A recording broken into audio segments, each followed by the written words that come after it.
आखिर भारत के tax system से इंडियन खुश क्यों नहीं है?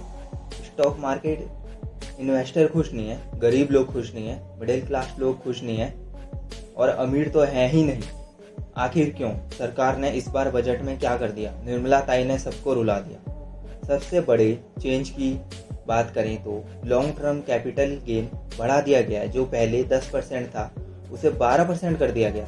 सिंपल भाषा में यह है कि सोना या प्रॉपर्टी बेच रहे हैं, घर मकान या फिर स्टॉक मार्केट से अर्निंग कर रहे हैं, स्टॉक को होल्ड करके जो रखा है उससे जो मुनाफा कमाओगे उस पर 2.5% टैक्स बढ़ा दिया गया है।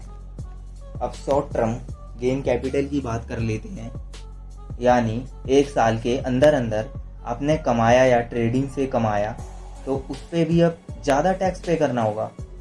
मतलब उस पर 5% ज़्यादा टैक्स पे कर देना पड़ेगा। उस पर 5% बढ़ा दिया गया है, 15 से 20% कर दिया गया है।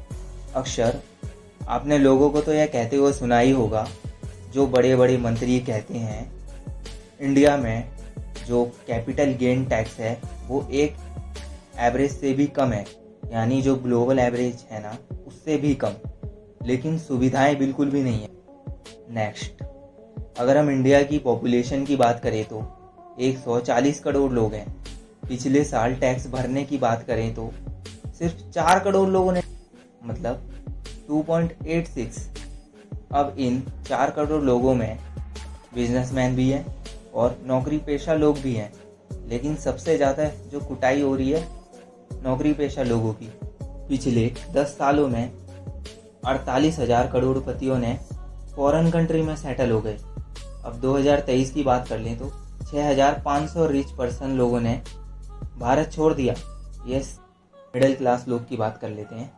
अगर आपने इन्वेस्टमेंट करके पैसा कमा भी लिया, माना अगर पैसा डूब गया वो तुम्हारा डूबा, प्रॉफिट हुआ तो अपने प्रॉफिट से आपने कुछ सपने पूरे कर भी लिए, लेकिन ऐसे कैसे सपने पूरे कर लोगे? सरकार बोलती है कि यहाँ से हमें 20% टैक्स दो। तो यह है दोस्तों आम आदमी की स्टोरी।